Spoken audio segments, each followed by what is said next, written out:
ಅದರ ಡೀಟೇಲ್ ಕೂಡ ನೋಡ್ತಾ ಹೋಗೋಣ. ನಿಮ್ಮನ್ನು ಮಾತನಾಡಿಸ್ತೀನಿ. ಬ್ರೇಕಿಂಗ್ ಅಪ್ಡೇಟ್ ಇದೆ, ವಿಚಾರಕ್ಕೆ ಸಂಬಂಧಿಸಿದಂತೆ ಲಭ್ಯ ಆಗ್ತಾ ಇದೆ. ತಮಿಳುನಾಡಲ್ಲಿ ಮ್ಯಾಜಿಕ್ ನಂಬರ್ ರೀಚ್ ಆಗೋದಕ್ಕೆ ವಿಜಯ್ ಹರಸಾಹಸ ಪಡ್ತಾ ಇದ್ದಾರೆ. ಕಾಂಗ್ರೆಸ್ ಮತ್ತು ಎಡಪಕ್ಷಗಳು ಬೆಂಬಲಿಸಿದ್ರು ಸರ್ಕಾರ ರಚನೆ ಮಾಡೋದಕ್ಕಾಗ್ತಿಲ್ಲ. ವಿಸಿಕೆ ಪಕ್ಷದ ಬೆಂಬಲದ ಬಗ್ಗೆ ಇನ್ನೂ ಸ್ಪಷ್ಟತೆ ಸಿಕ್ಕಿಲ್ಲ. ಕಿಂಗ್ ಮೇಕರ್ ಆಗಿ ವಿಸಿಕೆ ಪಕ್ಷ ಹೊರಹೊಮ್ಮಿದೆ. ವಿಸಿಕೆ ಹಾಕ್ತಾ ಇರುವಂತ ಬೇಡಿಕೆಗಳು ಅತಿಯಾದ ಬೇಡಿಕೆಗಳನ್ನಿಟ್ಟು ದಕ್ಕಿಸಿಕೊಳ್ಳುವಂತ ಪ್ರಯತ್ನದಲ್ಲಿ ವಿಸಿಕೆ ಇದೆ. ಬೇಡಿಕೆ ಹೆಂಗಿದೆ ಅಂತಂದ್ರೆ, ಇಬ್ರು MLA-ಗಳಿರುವಂತ ಪಾರ್ಟಿ, ಇಬ್ಬರನ್ನೂ ಮಂತ್ರಿ ಮಾಡಬೇಕು, ಅದರಲ್ಲೊಬ್ರು DCM ಆಗಬೇಕು. ವಿಜಯ್ ತಮ್ಮ ಕ್ಷೇತ್ರವನ್ನ ನಮಗೆ ಬಿಟ್ಟು ಕೊಡಬೇಕು, 2ರಲ್ಲಿ 1 ಕ್ಷೇತ್ರ, ಅದರಲ್ಲೂ ಪೆರಂಬೂರನ್ನೇ ಬಿಟ್ಟು ಕೊಡಬೇಕು. ಈ ರೀತಿಯ ಬೇಡಿಕೆಗಳನ್ನ ವಿಸಿಕೆ ಇಟ್ಟಿದೆ. 11 ಗಂಟೆಗೆ ನಿರ್ಧಾರ ಅಂತ ವಿಸಿಕೆ ಹೇಳಿತ್ತು, ನಿರ್ಧಾರ ಪ್ರಕಟವಾಗಿಲ್ಲ. ಈ ಮಧ್ಯೆ ವಿಜಯ್ ವಿಸಿಕೆ ಪಾರ್ಟಿಯ ಮುಖ್ಯಸ್ಥರನ್ನ ಭೇಟಿಯಾಗ್ತಾ ಇದ್ದಾರೆ. ಸದ್ಯ ವಿಜಯ್ ಬಳಿ ಇರುವಂತ ನಂಬರ್ 107 5 + 4 116.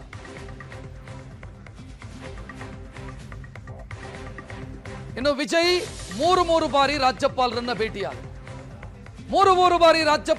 ಭೇಟಿಯಾದಾಗಲೂ ಕೂಡ ರಾಜ್ಯಪಾಲರನ್ನ ಕನ್ವಿನ್ಸ್ ಮಾಡೋದಕ್ಕೆ ವಿಜಯ್ ಅವರ ಕೈಯಲ್ಲಾಗಲಿಲ್ಲ. ಕಾರಣ ಏನು ಅಂತಂದ್ರೆ, ಅವರ ಬಳಿ ಪಕ್ಷಗಳು ಕೊಟ್ಟಂತ ಬೆಂಬಲದ ಪತ್ರ ಇರಲಿಲ್ಲ. ನಿನ್ನೆ ಭೇಟಿಯಾದಾಗ ಕಮ್ಯುನಿಸ್ಟ್ ಪಕ್ಷಗಳು ಕೊಟ್ಟಂತ ಬೆಂಬಲದ ಪತ್ರ ವಿಜಯ್ ಅವರ ಬಳಿ ಇತ್ತು, ಕಾಂಗ್ರೆಸ್ ಕೊಟ್ಟಿರುವಂತ ಬೆಂಬಲದ ಪತ್ರ ವಿಜಯ್ ಅವರ ಬಳಿ ಇತ್ತು. ಆದರೆ ವಿಸಿಕೆ ಮತ್ತು ಮುಸ್ಲಿಂ ಲೀಗ್ ಕೊಟ್ಟಿರುವಂತ ಬೆಂಬಲದ ಪತ್ರ ವಿಜಯ್ ಅವರ ಬಳಿ ಇರಲಿಲ್ಲ. ಅವರು ಉಲ್ಲೇಖಿಸಿದ್ದು ವಿಸಿಕೆ ಬೆಂಬಲ ಇದೆ, ಮುಸ್ಲಿಂ ಲೀಗ್ ಬೆಂಬಲ ಇದೆ, AMMKಯ ಬೆಂಬಲ ಇದೆ ಅಂತ ಅವರು ಉಲ್ಲೇಖ ಮಾಡಿದರು. ಬಟ್ ವಿಸಿಕೆ ಮತ್ತು ಮುಸ್ಲಿಂ ಲೀಗ್ನ ಬೆಂಬಲದ ಪತ್ರ ಇರಲಿಲ್ಲ. ರಾಜ್ಯಪಾಲರು ಕನ್ವಿನ್ಸ್ ಆಗಲಿಲ್ಲ. ರಾಜ್ಯಪಾಲರು ಇವತ್ತು ಪ್ರಮಾಣ ವಚನ ಬೋಧಿಸ್ತಾರೆ ಅಂತ ಭಾವಿಸಲಾಗಿತ್ತು. ಆದರೆ ರಾಜ್ಯಪಾಲರು ಪ್ರಮಾಣ ವಚನವನ್ನು ಬೋಧಿಸಿಲ್ಲ. ಈಗ ನಡೀತಾ ಇರುವಂತ ಬೆಳವಣಿಗೆ ವಿಸಿಕೆ ಕೇಂದ್ರಿತವಾದಂತ ಬೆಳವಣಿಗೆ. ವಿಸಿಕೆ ಯಾರನ್ನ ಬೆಂಬಲಿಸುತ್ತೆ? ಇವತ್ತು 10 ಗಂಟೆಗೆ ಮೀಟಿಂಗ್ ಇತ್ತು, ಪ್ರೆಸ್ ಮೀಟ್ ಆಗಬೇಕಿತ್ತು, ಪ್ರೆಸ್ ಮೀಟ್ ಆಗಲಿಲ್ಲ. ವಿಜಯ್ ಅವರು ವಿಸಿಕೆ ಪ್ರಧಾನ ಕಚೇರಿಗೆ ಭೇಟಿ ನೀಡ್ತಾ ಇದ್ದಾರೆ. ಇದು ಈಗ ಸಿಗ್ತಾ ಇರುವಂತ ಅಪ್ಡೇಟ್. ವಿಸಿಕೆ ಮುಖ್ಯಸ್ಥರನ್ನ ಭೇಟಿಯಾಗ್ತಾರೆ ವಿಜಯ್. ಚೆನ್ನೈನ ಪ್ರಧಾನ ಕಚೇರಿ, ವಿಸಿಕೆ ಪಾರ್ಟಿಯ ಪ್ರಧಾನ ಕಚೇರಿ. ನಿನ್ನೆವರೆಗೂ ಕೂಡ ವಿಸಿಕೆಯ ಕಚೇರಿಯಲ್ಲಿದೆ ಅನ್ನೋದು ಕೂಡ ಟಿವಿಗೆ ಗೊತ್ತಿತ್ತೋ ಇಲ್ವೋ ಗೊತ್ತಿಲ್ಲ. ಈಗ ವಿಸಿಕೆಯ ಕಚೇರಿ ಇಡೀ ತಮಿಳುನಾಡಿನ ರಾಜಕಾರಣವನ್ನು ಕಂಟ್ರೋಲ್ ಮಾಡ್ತಾ ಇದೆ. ವಿಸಿಕೆಯ ಬೆಂಬಲವೇ ಸರ್ಕಾರದ ರಚನೆಗೆ ಕಾರಣವಾಗ್ತಾ ಇದೆ. ಅಥವಾ ರಚನೆಯಾಗತ್ತೋ ಇಲ್ವೋ ವಿಸಿಕೆ ನಿರ್ಧಾರ ಮಾಡುತ್ತೆ.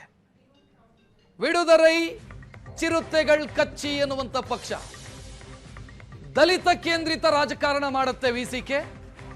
ಈಗ ಅವರು ಇಟ್ಟಿರುವಂತ 5 ಬೇಡಿಕೆಗಳ ಪೈಕಿ ಒಂದು ಬೇಡಿಕೆ ಸರ್ಕಾರ ರಚನೆಯಾದ ನಂತರ SC ST TSP ಕರ್ನಾಟಕದಲ್ಲಿ ಹೆಂಗಿದೆ ಅದೇ ರೀತಿ ತಮಿಳುನಾಡಲ್ಲೂ ಜಾರಿಯಾಗಬೇಕು. ದಲಿತ ಸಮುದಾಯದ ಜನಸಂಖ್ಯೆಯ ಆಧಾರದ ಮೇಲೆ ಅನುದಾನವನ್ನು ಮೀಸಲಿಡಬೇಕು ಅನ್ನುವಂಥ ಬೇಡಿಕೆಯನ್ನಿಟ್ಟಿದೆ. ತಮಿಳುನಾಡಲ್ಲಿ ರಾಷ್ಟ್ರಪತಿ ಆಳ್ವಿಕೆ ಜಾರಿಗೆ ಅವಕಾಶ ಕೊಡೋದಿಲ್ಲ, ಜನರ ತೀರ್ಪಿಗೆ ಬದ್ಧರಾಗಿರ್ತೀವಿ ಅಂತ ವಿಸಿಕೆಯ ಶಾಸಕ ವನ್ನಿಯರಸು ಮಾತನಾಡಿದ್ದಾರೆ. 2 ಶಾಸಕರ ಪೈಕಿ ಒಬ್ಬರು ವನ್ನಿಯರಸು ಅವರು ಹೇಳಿದ್ದಾರೆ, ರಾಷ್ಟ್ರಪತಿ ಆಡಳಿತಕ್ಕೆ ಅವಕಾಶ ಕೊಡೋದಿಲ್ಲ, ಜನರ ತೀರ್ಪಿಗೆ ನಾವು ಜನರ ತೀರ್ಪನ್ನು ಗೌರವಿಸ್ತೀವಿ ಅಂತ ಹೇಳೋ ಮುಖಾಂತರ ವಿಸಿಕೆ ಬೆಂಬಲಿಸುತ್ತೆ ಅನ್ನುವಂಥ ಮುನ್ಸೂಚನೆಯನ್ನು ಕೊಟ್ಟಿದ್ದಾರೆ.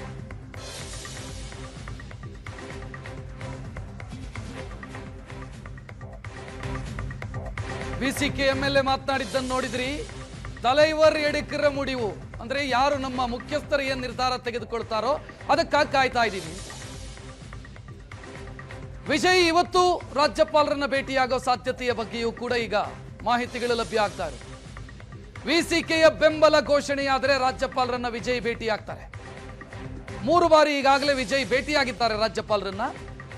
ಇವತ್ತು ಮತ್ತೆ ಭೇಟಿಯಾಗ್ತಾರೆ ವಿಸಿಕೆಯ ಬೆಂಬಲದ ಪತ್ರ ಸಿಕ್ಕ ಬೆನ್ನಿಗೆ ಅನ್ನೋ ಮಾಹಿತಿ. ಈ ಬಗ್ಗೆ ಡೀಟೇಲ್ ನೀಡೋದಕ್ಕೆ ವಿಶ್ಲೇಷಣೆಗೆ ಪ್ರಶಾಂತ್ ನಾಥ್ ರೆಡಿ ಇದ್ದಾರೆ. ಪ್ರಶಾಂತ್ ನಾಥ್, ಆರಂಭದಲ್ಲಿ ಸುಲಭವಾಗಿ ಸರ್ಕಾರ ಮಾಡ್ತಾರೇನೋ ವಿಜಯ್ ಅಂತ ಭಾವಿಸಲಾಗಿತ್ತು, ಆ ರೀತಿ ಆಗಲಿಲ್ಲ.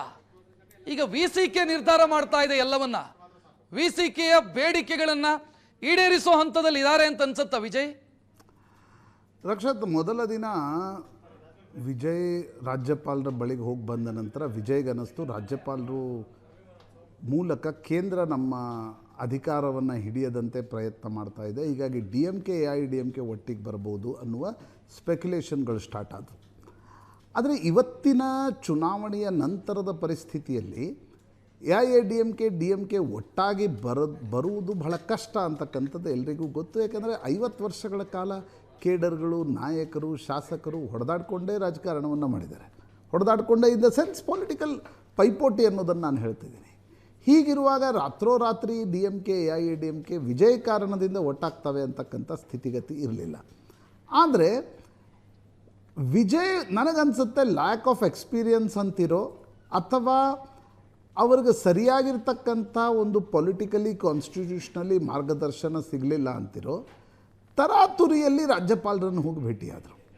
ನಮ್ಮ ಬಳಿ 107 ಈಗ ಶಾಸಕರ ಸಂಖ್ಯೆ ಇದೆ, 5 ಜನ ಕಾಂಗ್ರೆಸ್ನವ್ರು ಬೆಂಬಲ ಕೊಡ್ತಾ ಇದ್ದಾರೆ, 113 ಇವೆ ಸಂಖ್ಯೆ, ನಾನು 112 ಆಗುತ್ತೆ. ಈ 2 ಕಡೆ ವಿಜಯ್ ಇದ್ದಾರೆ ಅಂತ ಅಂದ್ಕೊಳ್ಳೋಣ, ಬಟ್ ಅಲ್ಲಿ ಟೋಟಲ್ ಟ್ಯಾಲಿನೂ ಕೂಡ ಕಡಿಮೆ ಆಗುತ್ತೆ. ನನಗೆ ಅಧಿಕಾರಕ್ಕೆ ಅವಕಾಶ ಕೊಡಿ ಅಂತ ವಿಜಯ್ ಕೇಳಿಕೊಂಡ್ರು. ಅದರ ಬದಲಿಗೆ ನನಗನ್ಸುತ್ತೆ ಇಷ್ಟು ದೊಡ್ಡ ಪ್ರಮಾಣದಲ್ಲಿ ನಿಮಗೆ ಸೀಟ್ಗಳು ಬಂದಿರತಕ್ಕಂಥ ಸಂದರ್ಭದಲ್ಲಿ ನೀವೊಂದು ಪ್ರಾಗ್ಮ್ಯಾಟಿಕ್ ಆಗಿ CPI, CPM, VCK, ಕಾಂಗ್ರೆಸ್ ಎಲ್ಲರನ್ನ ಒಟ್ಟಿಗೆ ಕರೆದು ಚರ್ಚೆ ಮಾಡಿ. ಈಗೇನಾಯಿತು ಅಂದರೆ VCKಗೆ ಗೊತ್ತಾಗ್ಬಿಡ್ತು ನಾವು ಎಷ್ಟು ಬಾರ್ಗೇನ್ ಮಾಡ್ತೀವಿ ಅಷ್ಟು ವಿಜಯ್ ಒಪ್ಕೊಳ್ಬೇಕಾಗತ್ತೆ ಅಂತ. ಅವ್ರು ಏನೇನು ಕೇಳ್ತಿದ್ದಾರೆ, ಒಂದು ಡೆಪ್ಯೂಟಿ ಚೀಫ್ ಮಿನಿಸ್ಟರ್ ಸ್ಥಾನ ಕೇಳ್ತಾ ಇದ್ದಾರೆ, ತಿರುಮಾಲನಿಗೆ MP ಸೀಟನ್ನು ಕೊಡಬೇಕು ರಾಜ್ಯಸಭೆಯಲ್ಲಿ ಅಂತಕ್ಕಂಥದ್ದನ್ನು ಕೇಳ್ತಿದ್ದಾರೆ. ನೀವು 2 ಸೀಟಲ್ಲಿ ಒಂದನ್ನು ಎಲ್ಲಿ ಬಿಟ್ಕೊಡ್ತೀರಿ, ಆ ಸೀಟ್ ನಮ್ಗೆ ಕೊಡಬೇಕು ಅನ್ನೋದನ್ನು VCK ಕೇಳ್ತಾ ಇದೆ. ಒಂದು SC ಆ್ಯಕ್ಟ್ಗೆ ಸಂಬಂಧಪಟ್ಟಂತೆ ಒಂದು ಕಾನೂನು, ಅದು ಓಕೆ, ಅದೊಂದು ಪೊಲಿಟಿಕಲ್ ಪಾರ್ಟಿ ತನ್ನ ಒಂದು ಏನೊಂದು ಕಮಿಟ್ಮೆಂಟ್ ಇದೆ ಮ್ಯಾನಿಫೆಸ್ಟೋದಲ್ಲಿ, ಅದನ್ನು ಜಾರಿಗೆ ತರಬೇಕು ಅಂತಕ್ಕಂಥದ್ದನ್ನು ಕೇಳ್ತಾ ಇದೆ. ಬಟ್ VCK ಅತಿ ಹೆಚ್ಚು ಬಾರ್ಗೇನ್ ಮಾಡ್ತಾ ಇದೆ. ಈ ಸ್ಥಿತಿಗೆ ಕಾರಣ ಯಾರು? ಈ ಸ್ಥಿತಿಗೆ ಕಾರಣ ಒಂದು ಕಡೆ ವಿಜಯ್ ಆದರೆ ಇನ್ನೊಂದು ಕಡೆ ಕಾಂಗ್ರೆಸ್ ಪಕ್ಷ.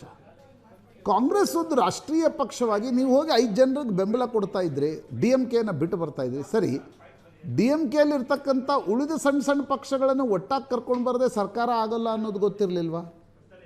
ಅಥವಾ ಕಾಂಗ್ರೆಸ್ ವಿಜಯ್ಗೆ ರಾಂಗ್ಲಿ ಅಡ್ವೈಸ್ ಮಾಡ್ತಾ ನಾವು 5 ಜನ ಬರ್ತಾ ಇದ್ದೀವಿ, ನೀವು ಕೇಳಿ ರಾಜ್ಯಪಾಲರು ಕೊಡಲೇಬೇಕು ಅನ್ನೋದನ್ನು.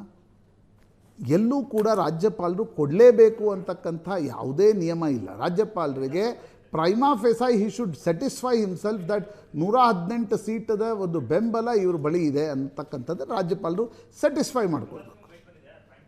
ಬಟ್ 2-3 ದಿನಗಳೆಲ್ಲ ಕಾನ್ಸ್ಟಿಟ್ಯೂಷನಲ್ ಸರಿ ಯಾವುದು ತಪ್ಪು ಯಾವುದು ಈ ಚರ್ಚೆಯಲ್ಲಿ ಕಳೆದೋಯ್ತು. ಈ ಚರ್ಚೆಯನ್ನು ನೀವು VCK, CPI, CPM, ಮುಸ್ಲಿಂ ಲೀಗನ್ನು ಆನ್ ಬೋರ್ಡ್ ತರ್ತಕ್ಕಂಥ ಪ್ರಯತ್ನವನ್ನು ಮಾಡಿದರೆ, TTV ದಿನಕರನ್ರನ್ನು ಆನ್ ಬೋರ್ಡ್ ತರ್ತಕ್ಕಂಥ ಪ್ರಯತ್ನವನ್ನು ಮಾಡಿದರೆ ಇಷ್ಟೊತ್ತಿಗೆ ಇವತ್ತು ಸುವೇಂದು ಅಧಿಕಾರಿಯ ಜೊತೆಗೆ ವಿಜಯ್ ಕೂಡ ಪ್ರಮಾಣ ವಚನವನ್ನು ಸ್ವೀಕರಿಸ್ಬೋದಿತ್ತು.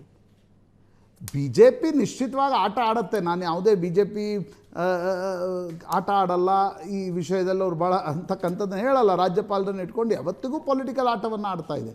ಬಟ್ ಆ ಪೊಲಿಟಿಕಲ್ ಆಟಕ್ಕೆ ಚೆಕ್ಮೇಟ್ ಇಡಲಿಕ್ಕೆ ನಿಮ್ಗೆ 118 ಶಾಸಕರ ಬೆಂಬಲದ ಪತ್ರ ಇದ್ದಿದ್ರೆ ರಾಜ್ಯಪಾಲರು ಕೂಡ ಏನು ಮಾಡಲಿಕ್ಕೆ ಸಾಧ್ಯ ಆಗ್ತಿರಲಿಲ್ಲ. ನನಗನ್ಸುತ್ತೆ ಕಾಂಗ್ರೆಸ್ ಕೂಡ ತರಾತುರಿಯನ್ನು ಮಾಡದೆ ತನ್ನ ಮಿತ್ರ ಪಕ್ಷಗಳನ್ನು CPI, CPM ನಿಮ್ಮ ಇಂಡಿಯಾ ಒಕ್ಕೂಟದ ಪಕ್ಷಗಳು, ಒಬ್ಬ ಜನರಲ್ ಸೆಕ್ರೆಟರಿ ಇನ್ಚಾರ್ಜನ್ನು ನೀವು ಚೆನ್ನೈಗೆ ಕಳಿಸಿ ಎಲ್ಲ ಪಕ್ಷಗಳೊಂದಿಗೆ ನೀವು ಚರ್ಚೆ ಮಾಡಿ ನಂತರ ವಿಜಯರನ್ನು ಕೂಡ ಆ ಮಾತುಕತೆಯಲ್ಲಿ ಸೇರಿಸ್ಕೊಂಡು ಸರ್ಕಾರ ರಚನೆಯ ಪ್ರಕ್ರಿಯೆಯನ್ನು ಸುಸೂತ್ರವಾಗಿ ನಡೆಸಿದರೆ ಕಾಂಗ್ರೆಸ್ಗೂ ಕೂಡ ಒಂದು ಒಳ್ಳೆಯ ಹೆಸರು ಬರ್ತಾ ಇತ್ತು. ಈಗೇನಾಯಿತು, ಕನಿಮೋಳಿ ಹೋಗಿ ಲೋಕಸಭಾ ಸ್ಪೀಕರ್ ಕೇಳಿದ್ರು ನಮಗೆ ಪ್ರತ್ಯೇಕವಾಗಿ ಕೂಡ್ಲಿಕ್ಕೆ ಅವಕಾಶ ಕೊಡಿ ಅಂತ. ನನಗನ್ಸುತ್ತೆ ಇಷ್ಟು ಪೊಲಿಟಿಕಲ್ ಎಕ್ಸ್ಪೀರಿಯನ್ಸ್ ಇದ್ದಾಗ ತುಂಬ ಸುಲಭವಾಗಿ ಈ ಸರ್ಕಾರವನ್ನು ರಚಿಸ್ಬೋದು. ಈಗೇನಾಯಿತು, VCKಯ ತಿರುಮಾಲವನ್ ಮನೆ ಎದುರುಗಡೆ ಹೋಗಿ ನಿಲ್ತಕ್ಕಂಥ ಪರಿಸ್ಥಿತಿ ಎಲ್ಲ ನಾಯಕರದಿದೆ. ಓಕೆ,